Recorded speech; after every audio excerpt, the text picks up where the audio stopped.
Hello students, welcome back to our channel. நமது channel Arivukoodam உங்களை அன்புடன் வரவேற்கிறது. இன்றைக்கு இந்த வீடியோவில் தமிழ்நாடு ஸ்டேட் போர்ட் சிலபஸ் 6ஆம் வகுப்பு ஆங்கிலம் 2ஆம் பருவம் unit 2 poem from a railway carriage இந்த பாடப்பகுதியில் உள்ள 2 வீடியோக்கள் ஏற்கனவே அப்லோட் செய்யப்பட்டுள்ளன. இது மூன்றாவது பாகம். This is the part 3 of this video series. இந்த பார்ட்டில் நாம் இந்த போயத்தின் கீழ் வருகின்ற B answer the following questions அதனையும் அதற்கடுத்து வருகின்ற C paragraph questions-ஐயும் பார்க்க இருக்கிறோம். Come on, let us continue with our studies. B answer the following questions.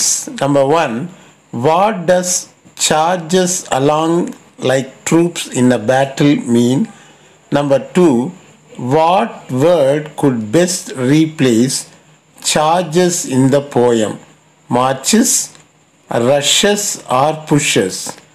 Number 3, why does the child clamber and scramble?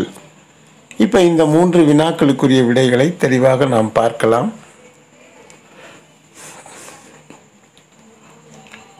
B.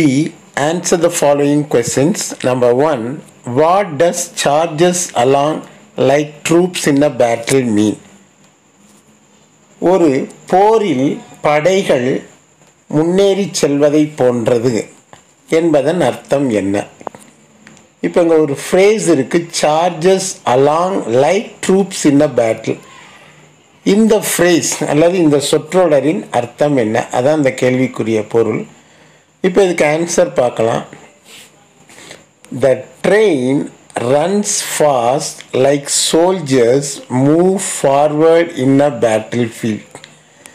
அதாவது ஒரு போர்க்களத்தில் போர் வீரர்கள் ஒரு வெறியுடன் முன்னேறி செல்வது போன்று அந்த புகை வண்டியானது மிகவும் வேகமாக சென்றது. அதுதான் இதனுடைய அர்த்தம். Number 2, what word could best replace charges in the poem? இப்போ இந்த போயத்தில் வரக்கூடிய சொல்லான charges என்ற சொல்லை எந்த சொல்லால் நாம் அதை ரீப்ளேஸ் பண்ண முடியும்? அதாவது அந்த charges என்ற வார்த்தைக்கு பதிலாக அவங்க 3 வார்த்தைகள் கொடுத்துருக்குறாங்க. marches, rushes or pushes. இந்த 3 சொற்களில் எந்த சொல் பொருத்தமானது?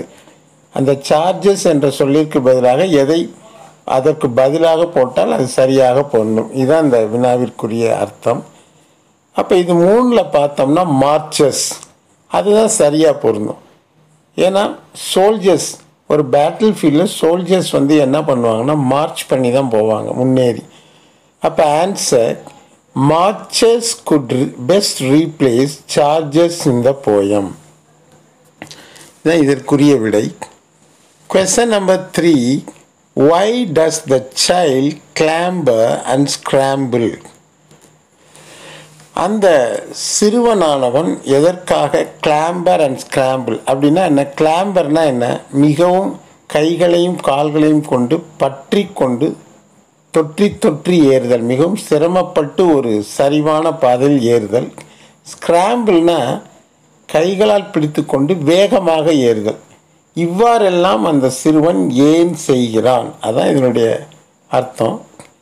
Answer, the child clambers and scrambles to gather blackberries from the bramble bush.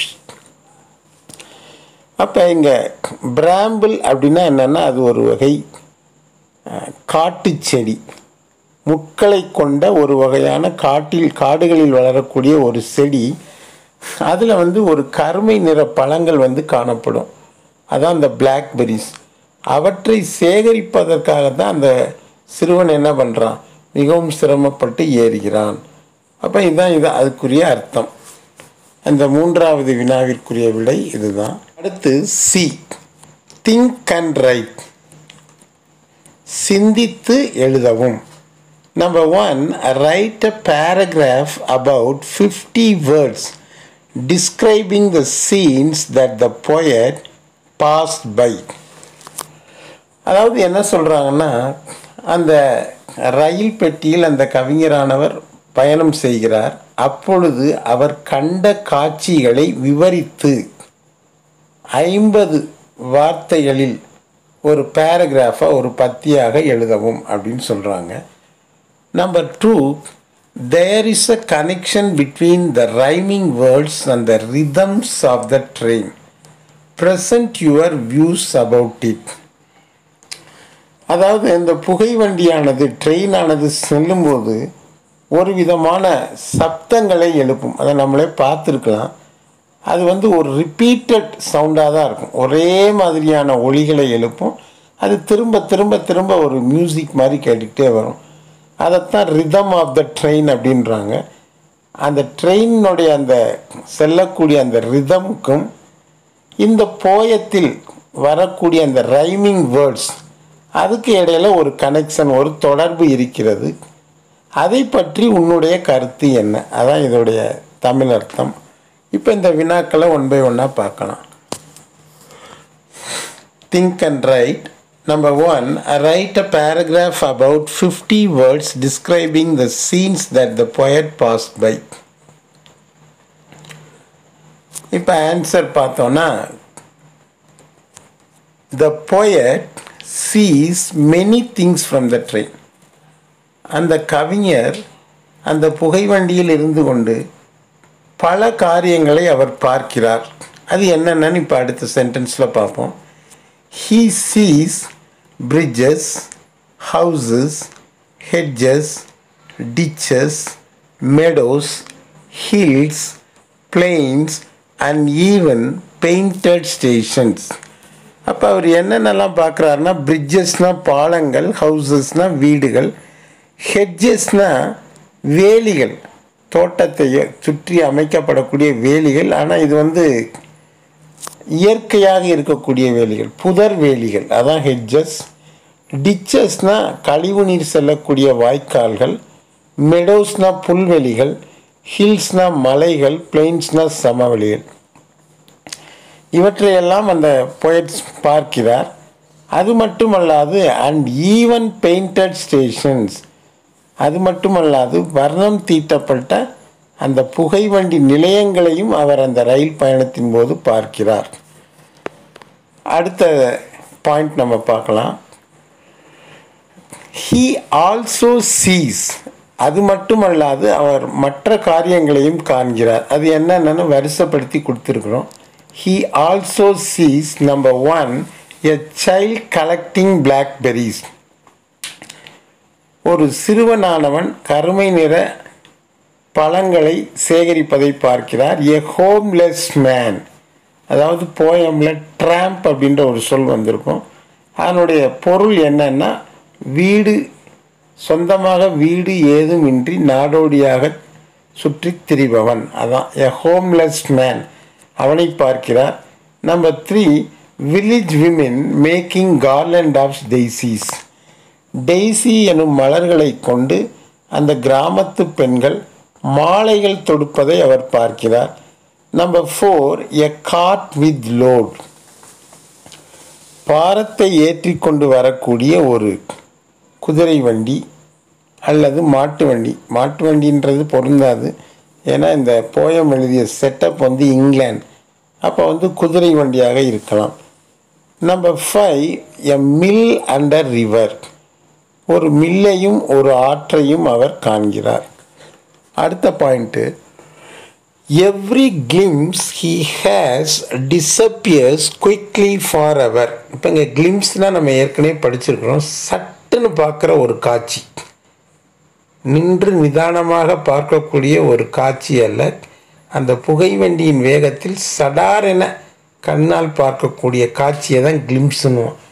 அப்போ ஒவ்வொரு கிளிம்ஸும், அவர் பார்த்த அந்த ஒவ்வொரு காட்சியும் டிஸப்பியர்ஸ் குவிக்லி, வேகமாக மறைகின்றன.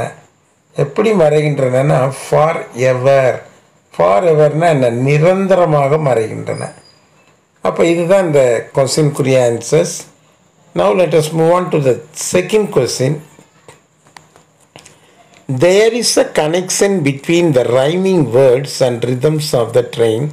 present your views about it. அதாவது இந்த போயத்தில் வரக்கூடிய ரைமிங் வேர்ட்ஸுக்கும் அந்த புகை வண்டியினுடைய ரிதம்ஸ் அவற்றிற்கும் ஒரு தொடர்பு இருக்கிறது. அதனை பற்றிய உங்களுடைய கருத்துக்களை கூறவும். அதுதான் இதனுடைய அர்த்தம். இப்போ answer, the poem expresses the rhythms of the train through the rhyming words. இப்போ இந்த கவிதையானது, இந்த போயமானது, அதில் இருக்கக்கூடிய அந்த ரைமிங் வேர்ட்ஸ் அவற்றின் மூலமாக அந்த புகை வண்டியின் அந்த ரிதம்ஸ் அதை வெளிக்காட்டுகிறது. Next point, the repetition of the rhyming scheme shows the repeated sounds of the train. இந்த ரைமிங் ஸ்கீம் அப்படின்றது வந்து திரும்ப திரும்ப அந்த ரைமிங் ஸ்கீம் அப்படியே திரும்ப திரும்ப ரிப்பீட் ஆகிக்கிட்டே இருக்கும். அது வந்து எதை காட்டுகிறதுனா, அந்த புகை வண்டியின் மீண்டும் மீண்டும் புகை வண்டியிலிருந்து மீண்டும் மீண்டும் எழும்பி வரக்கூடிய அந்த ஒலிகளை, சப்தங்களை அவர் எதன் மூலமாக காட்டுகிறார்னா, அந்த சப்தங்களை இந்த போயமில் வரக்கூடிய ரைமிங் ஸ்கீம் மூலமாக காட்டுறார். Third point, the rhythm of the poem is steady but the view from the train is changing. இப்போ இந்த கவிதையில் வரக்கூடிய இந்த ரிதமானது ஒரு ஸ்டெடியாக இருக்கிறது. ஆனால் அந்த புகை வண்டியிலிருந்து வெளியில் காணக்கூடிய காட்சியானது நிலையானதாக இல்லாமல் மாறிக்கொண்டே இருக்கிறது. So with this video has come to an end. Let us continue our studies with another set of video in the next session.